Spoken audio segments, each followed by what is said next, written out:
l'occasion de la Journée internationale de la protection civile, célébrée chaque année le 1er mars, visant à sensibiliser le public à l'importance de la protection civile, de la préparation aux catastrophes et de l'intervention d'urgence, que le VPM de l'Intérieur, Jacquemin Chabani-Louko, s'est entretenu avec les principales autorités de la capitale, notamment le gouverneur de la ville, les bourgmestres, les chefs de quartier et les chefs des rues, les interpellant sur leurs responsabilités dans la gestion de leurs entités respectives. Face aux inondations récurrentes qui frappent la RDC, en particulier la ville de Kinshasa, et dont la fréquence s'accentue sur l'effet de l'urbanisation non maîtrisée, le VPM Chabani a appelé à une prise de conscience collective. Il a instruit les gouverneurs de la ville à intensifier les efforts pour améliorer la salubrité urbaine. Mesdames et messieurs, le mois d'avril est un mois de fortes pluies. Chaque année, ce sont les mêmes scènes qui se répètent. Caniveaux obstrués, quartiers inondés, familles sinistrées, routes coupées, pertes en vies humaines et dégâts matériels considérables. C'est ici l'occasion d'en appeler à la conscience de nous tous, pour ainsi savoir que l'assainissement n'est pas une option. Le curage des caniveaux n'est pas une faveur. La prévention n'est pas un discours. Ce sont des obligations qui nous incombent à nous tous. Je lance ici un appel solennel au gouverneur de la ville-province de Kinshasa et à toute son équipe.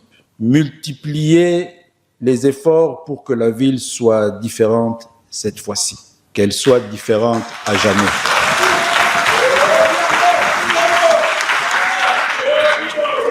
Qu'elle soit différente dans son organisation, différente dans sa discipline, différente dans son anticipation à tout risque et catastrophe. Dans le même élan, il a exhorté les bourgmestres, les chefs de quartier et des rues à s'impliquer davantage dans la gestion quotidienne de leur juridiction. Monsieur le gouverneur de la ville de Kinshasa, vous avez à vos côtés les bourgmestres, les chefs de quartier et chefs de rue. Ils ne sont pas des figurants. Ce sont les acteurs de première ligne dans le processus de la prévention et de la préservation de nos populations contre les inondations et tous les autres risques. À cet effet, ils ont la lourde tâche de mobiliser leur communauté de manière permanente et structurée dans le processus des mesures préventives à prendre. Raison pour laquelle je leur demande, je vous demande, d'organiser sans délai des opérations systématiques de curage des caniveaux, de veiller à la libération des emprises publiques occupées anarchiquement, de mettre en place un mécanisme de suivi hebdomadaire des actions d'assainissement et enfin d'impliquer les communautés locales dans une dynamique citoyenne de salubrité. D'un ton ferme, le vice-premier ministre a averti que des sanctions seront appliquées à l'encontre des responsables défaillants tout en annonçant des mesures d'encouragement pour ceux qui feront preuve de bonne gouvernance. Par ailleurs, le VPM Chabani a exprimé son exaspération face à la prolifération de marchés pirates, l'élan des acteurs principaux ainsi qu'au comportement de certains vendeurs ambulants qui obstruent les caniveaux en y jetant des déchets, une situation qui entrave l'évacuation des eaux des pluies et perturbe la circulation routière.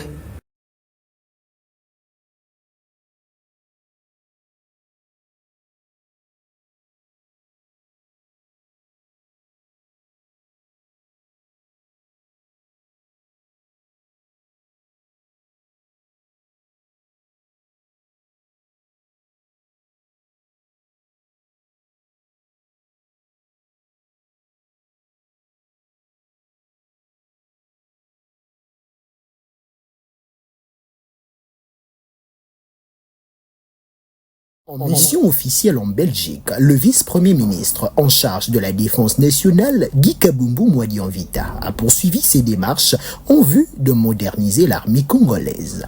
À Bruxelles, il a visité ce mercredi l'école royale militaire de Belgique une institution de référence dans la formation des cadres militaires en Europe. Accompagné d'une délégation d'officiers supérieurs, le ministre a suivi un exposé détaillé sur le fonctionnement et les performances de cet établissement fondé en 1834. Objectif affiché, renforcer la coopération entre la République démocratique du Congo et cette école d'élite dans le cadre de la vision du chef de l'État Félix-Antoine Tshisekedi Tshilombo qui ambitionne de doter le pays d'une armée professionnelle et performante. Moment marquant de la visite, la rencontre avec les stagiaires congolais en formation. Le ministre les a appelés à la discipline, à l'excellence et au patriotisme. La visite s'est achevée par la signature du livre d'or de l'institution.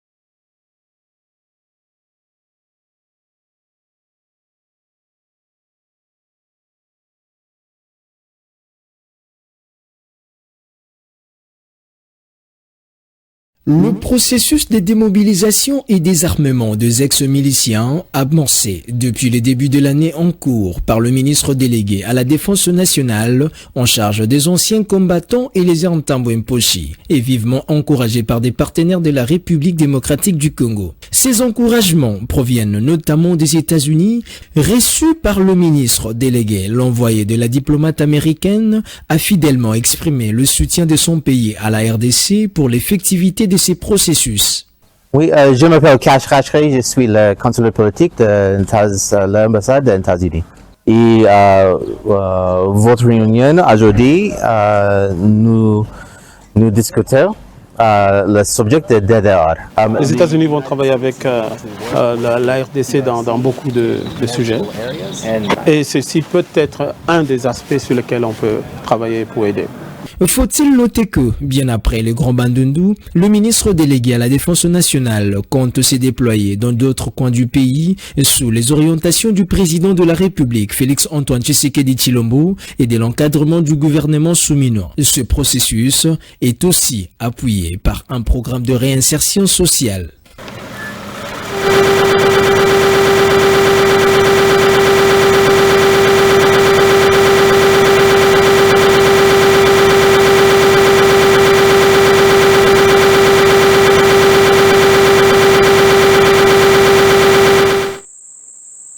Les discussions vont bon train pour l'érection d'un monument historique des anciens combattants. Reçu dans la soirée de ce jeudi, le promoteur et collectionneur d'art Oscar Manikunda est venu soumettre au ministre délégué à la Défense nationale Eliezer Ntambwe Mposhi 2 prototypes d'œuvres d'art afin de lui permettre d'opérer un choix judicieux. En présence de quelques membres de l'équipe du ministre délégué, les collectionneurs d'art a brièvement expliqué chacune de pièces. Un prototype d'ancien combattant.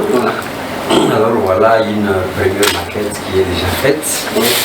Bon, la spécificité c'est que c'est un ancien combattant bien sûr, mais le bouclier qui fait sa force, c'est l'Afrique. C'est l'Afrique et au cœur justement de l'Afrique, c'est la RDC.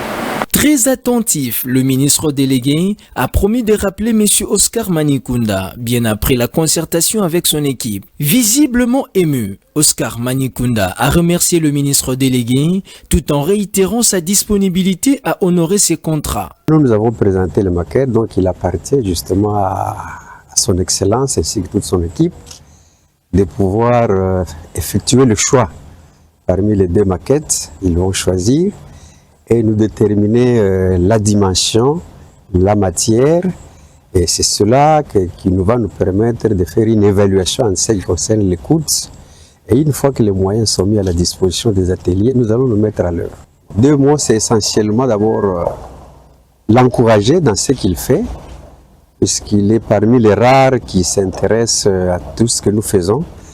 Ça veut dire matérialiser ou bien immortaliser les anciens combattants à travers les monuments géants dont les ateliers sont devenus un peu les spécialistes. Cette étape intervient notamment après la visite du ministre délégué à l'atelier de M. Oscar Manikunda. C'est à la place Square en plein centre-ville de Lubumbashi où sera érigé ces chefs-d'œuvre. Bonne soirée. Vous avez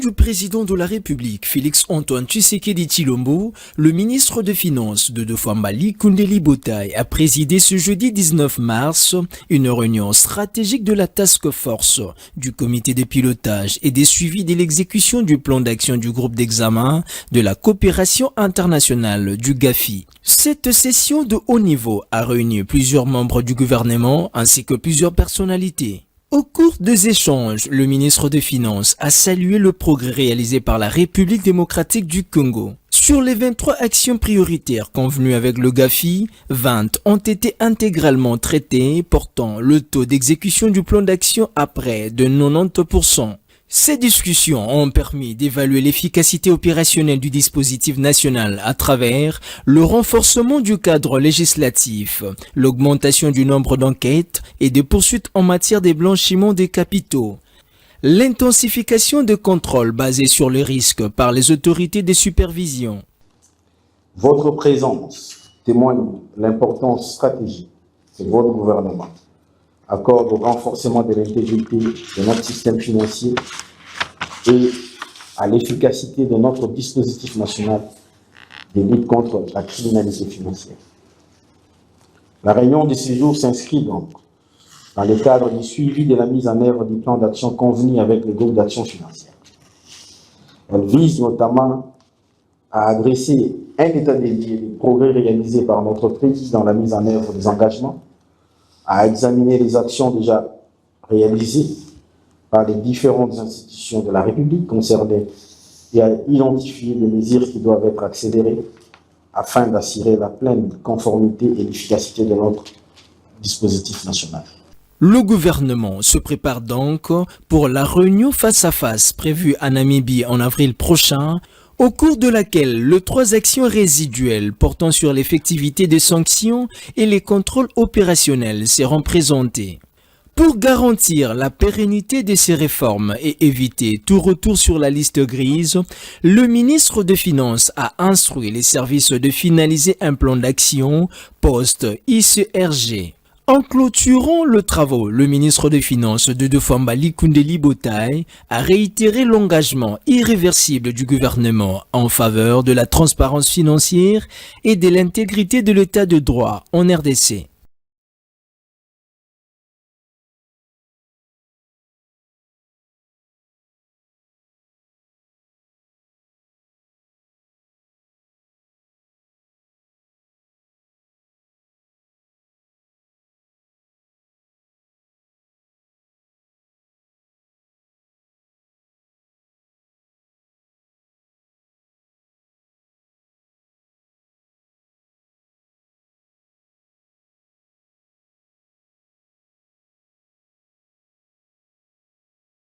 Le gouvernement congolais ne ménage aucun effort pour garantir le droit de femmes.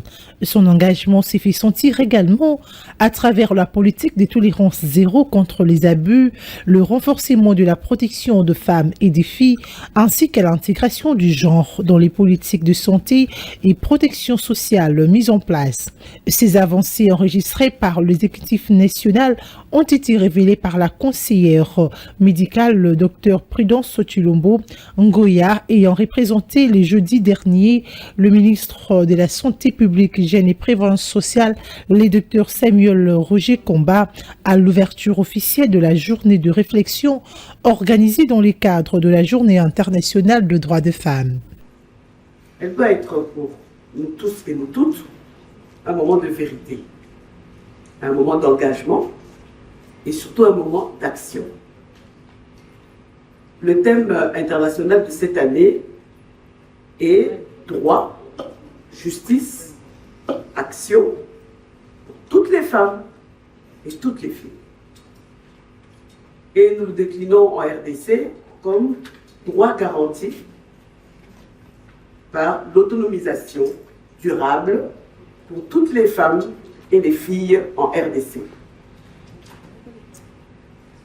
Il nous oblige à regarder la réalité en face. Il nous oblige à agir. Car la réalité est sans appel.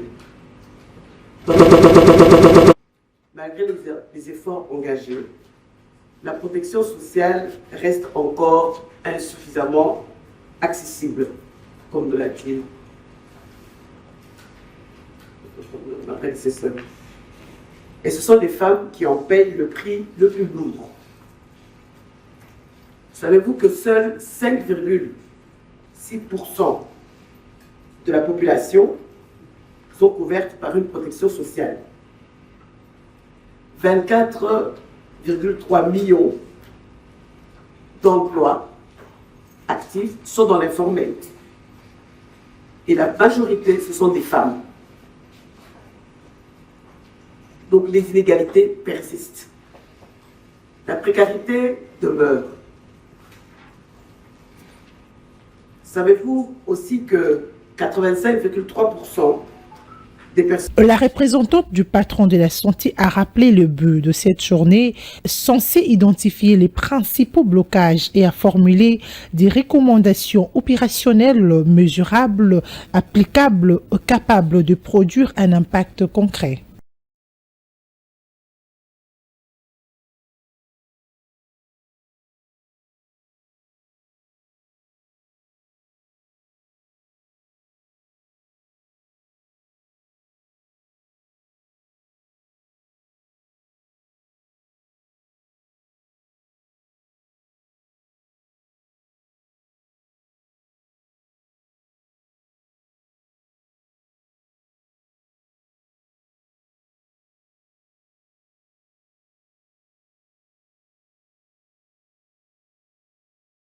Tokutanaki na oyo tobengi cadre de concertation na biso po toyeba kobongisa etamboleli ya musala ya oyo etali ya ba motocycliste. Ezala lolenge ya kotambola, ezala lolenge ya kofuta ba taxe, ezala lolenge ya contrôle pe lisusu tobakisi ya motuya likambo etali sécurisation non seulement ya bawewa kasi na ba passager oyo bazali bakinwa. Bongo masolo na biso ekokoba pour que tokoka ko vivre dans un environnement où les motocyclistes bakosa musana bango paisiblement en rendant ces services publics tout en respectant les règles. To annoncer bango pe o nyonso tosili ko bongisa. O etel makambo taxe boyebi ke mikolo lekaki to baki to telemisaki makambo wana nyonso parce que to ngato mona traçabilité. Mbongo yali ko futama e ko futama ndenge nini e yali ko kende wapi pe ko sala nini. Awa to tie bongo ba processus digitalisé yango to annoncer reprise ya ba opération na ba taxe ya parking na ba taxe de stationnement na makambo etali numérotation pe identification pour que tous appels na base de données moko couplé ou ko permettre na service na biso ya numérique APDNK à travers yango ville ya Kinshasa azana la base de données maîtrisée pour na secteur otwali ko kamba et ko rabon ko tambola malamu talatina to sangana kina collègue nango atali bongo mai ya sinzili pe bokengi ya mboka mwana mboka Jano Kano elongo na ba président nyonso bongo to silisi bongo malamu biso